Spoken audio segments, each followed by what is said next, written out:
Move on to Sean Sweeney. Really very glad to welcome you here, Sean, to this meeting and to the work that you're going to do around the ITUC conference. So I'm going to read, if this is okay. Sean Sweeney is the Director of the International Programme on Labour, Climate and Environment at the Murphy Institute, City University in New York. He also coordinates the Trade Unions for Energy Democracy, a global network of 51 unions from 17 countries, which advocates for democratic control and social ownership of energy, resources, infrastructure and options. And I met Sean last year in Paris when trade unions were coming together to organise around the COP there. And I think, you know, again, we saw sort of really important developments starting to take place there. So welcome, Sean, and on you go. Thanks so much. Thank you, everybody, for coming out. I want to pick up on what Manuel said around the vision question, and I think it's necessary as unions that we also have a very rigorous approach, a facts-based approach. The climate and energy questions are sometimes quite technical, and there's a lot of myths and interests out there that promote myths about climate protection or whatever, so I think that's an important place to start. But I think if we also, vision needs to be informed by a strategy, and the strategy we've had up until now as a movement, globally, I'm speaking globally, has been really quite ineffective. And I think we have to face up to that reality. So Trade Unions for Energy Democracy was formed in 2012 to try to fill a hole in this space. The debate at the global level in the unions was weak and ineffective, and the science was telling us a completely different story and need for different types of action. So let's just talk about the kind of the weaknesses of the existing approach, and then I'll talk a little bit about what I think we need to do now that Paris is over and what was in the agreement.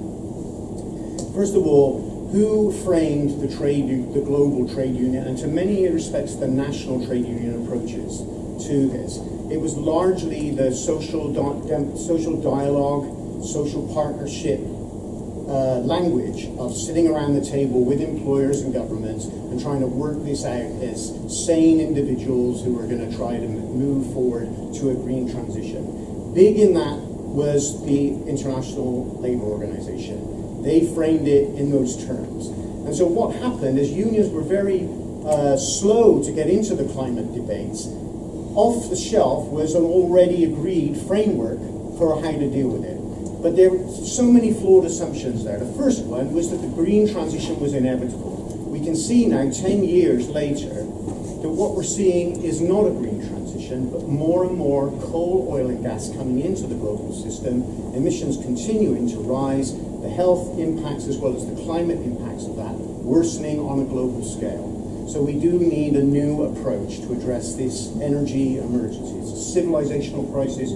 We should be clear about it, and to keep prattling on about social dialogue and social partnership and trying to persuade people that we need a different course of action is wrong, and it's potentially fatal, not just for humanity, but also for the trade union movement. We're not speaking a language anybody fully understands.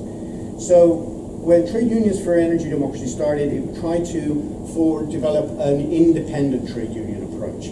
We've seen the environmental movement, their general approach has been, with notable exceptions, is 100% renewable energy by any means necessary. If big multinational companies are going to do that, that's fine. That's better than coal, oil and gas. That is completely unacceptable for many unions in the energy sector, and especially when the new renewable companies coming in around the world, many of them are anti-union, repressive of indigenous people and communities. So this was an attempt to try to carve out an independent approach.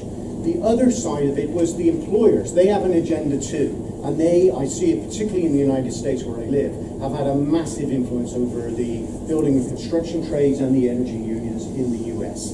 And so I'll just give a little anecdote of that. This last week in Dakota, the Dakota Access Pipeline, there was a major confrontation between indigenous groups and the private police of the energy companies.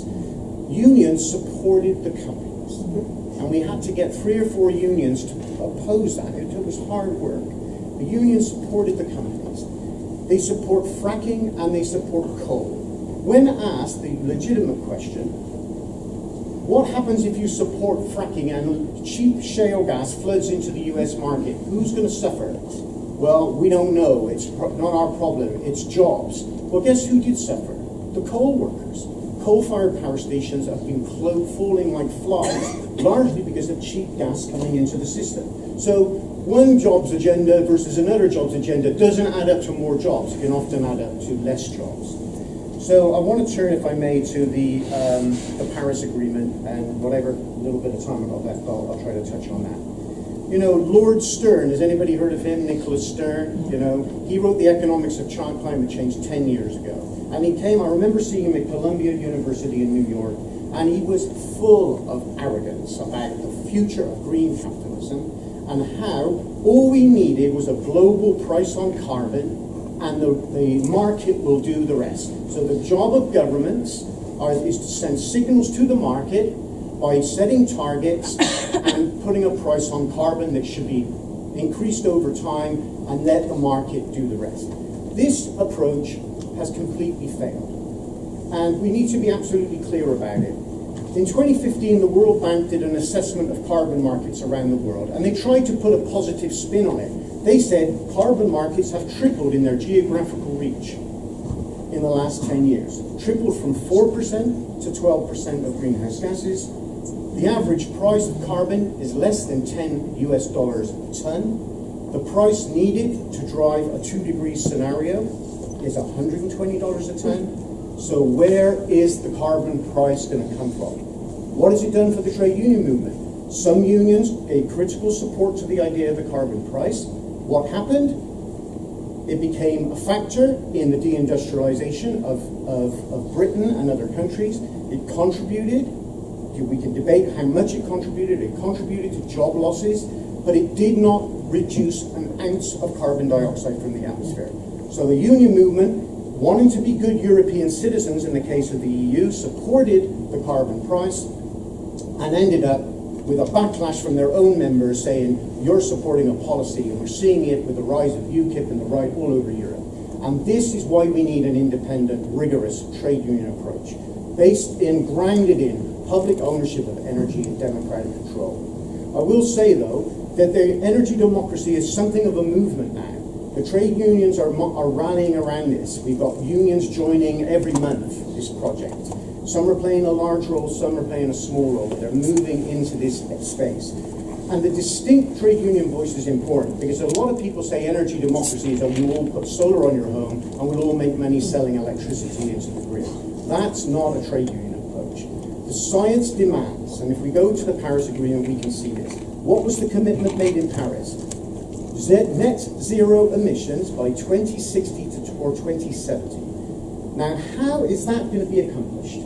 How can you go from 30 billion tons of CO2 per year going into the atmosphere and increasing? How can you go from that to net zero? So all the economic activity in the world will add up to net zero emissions. It is not possible. If that's what the science says needs to be done, then it's not possible to do it based on private markets. It's not possible to do it without a completely integrated and comprehensive approach, not just to the power generation sector, but transportation, food and agriculture, the building sector.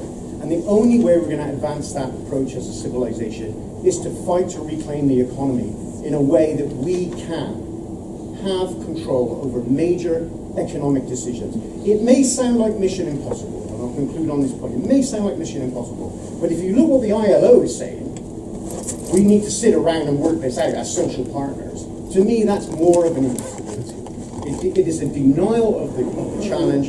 It doesn't inspire the members to move. And I think if we do link up with other movements, we've got a chance of building a global movement against austerity for climate protection that links sustainability to human, social, and ecological needs. So I'll close on that.